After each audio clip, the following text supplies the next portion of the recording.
dark web footage, and blackmail. Welcome back. I'm Adeline Atlas, 11-time published author, and this is the Ritualistic and Occult Element series.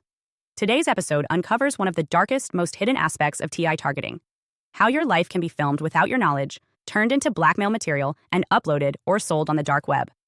We are not speaking in metaphor.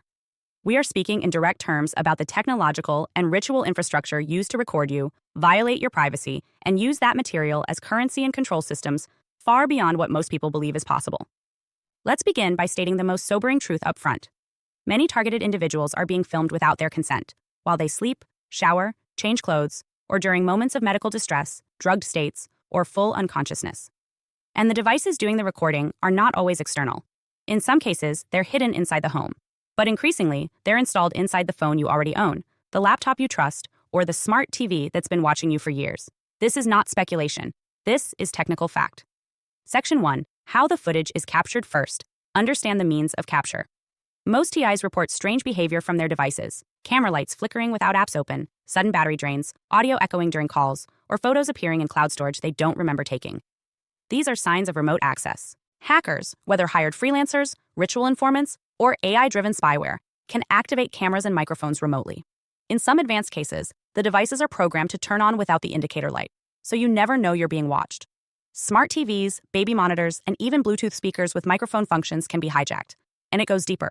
When a TI is physically sedated, either through covert poisoning, drugs slipped into food, or heavy sleep cycles induced by EMF exposure or pharmaceuticals, they often report memory gaps.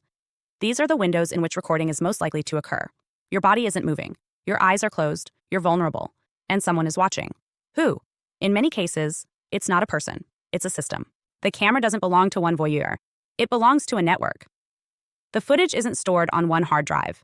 It's uploaded, shared, tagged, sorted, or even live-streamed. In some cases, bloodline families, cults, or trafficking groups sell access to TIs like it's a subscription. People pay to watch you. Comment, share clips, and yes, sometimes even vote on what should happen to you next. If this sounds like dystopian fiction, you haven't looked into the real infrastructure of the dark web. Hidden marketplaces, private forums, and invitation-only streaming groups operate outside conventional internet regulation. This is where spiritual pornography meets ritual surveillance. The thrill for the viewer isn't just nudity, it's domination. The footage is used to mock you, shame you, and confirm their illusion that they still control your body and your story. Section 2. The ritual layer. So why is this done? In occult systems, visual humiliation is a ritual act. The more exposed you are, the more energetically naked you become, the more vulnerable your field is considered to be. This is why the footage isn't just about sexual content. It could be video of you in spiritual distress, crying, screaming, collapsing, having a seizure. This is not just content. It's currency. It is collected and circulated as proof that the system still has access to you. And yes, there's often sexual violation involved, even if the video doesn't show a crime. For example, you may have been drugged and left unconscious, filmed while exposed, then edited to appear consensual. Later, that footage can be used as blackmail. Do what we say, or this goes public. And because you were sedated, you don't even know what was recorded. You live in a constant state of uncertainty and paranoia, and that too is part of the ritual. In many cases, the handlers never even plan to release the footage. They just want you to believe they could. The threat is the leash. It keeps you compliant, quiet, and confused. Section 3. Blackmail without an ask. But here's the catch. Most TIs never actually get blackmailed. There's no ransom demand, no explicit request. So why collect the footage? Because in high-control systems, blackmail isn't just about money. It's about containment. You're being filmed preemptively, so that if you ever get strong, free, or vocal enough to be a threat, they can drop the bomb. It's insurance. It's predictive suppression. The logic is simple. Keep you too ashamed to go public. Keep you too unsure of your own memory to testify. Keep you wondering what they might have, so you never feel clean enough to speak out. This is why so many victims never tell anyone. The moment they remember a violation, their mind floods with shame. What if I did something embarrassing? What if they show this to my friends, clients, or future partner? That's not trauma talking. That's programming. The footage was never just meant to record you. It was meant to embed guilt so deep that it keeps you spiritually small. Section 4. My story. I want to share something personal here, not for pity, but for proof. When I was being targeted, I went through a long phase where I was inexplicably exhausted after consuming drinks provided by a family member. I thought they were supporting me, showing up with coffee, smoothies, or slushies while I worked long hours finishing a book series. But over time, something was deeply wrong. My legs and lips were turning purple. My circulation was failing. My sleep app started recording 16, 18-hour naps after drinking these coffees.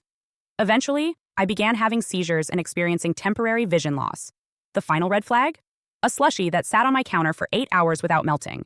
That's not sugar. That's a substance designed for chemical suspension.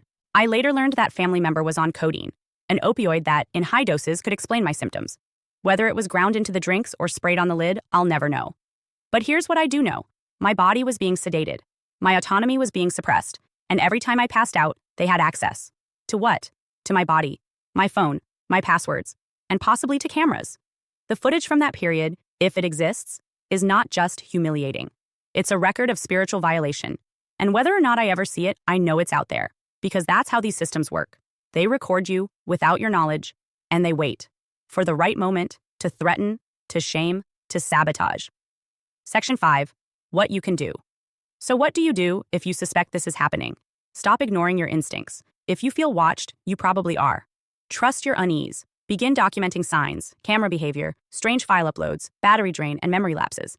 Audit your devices. Turn off voice assistants. Put camera covers on all lenses. Keep phones out of the bedroom at night.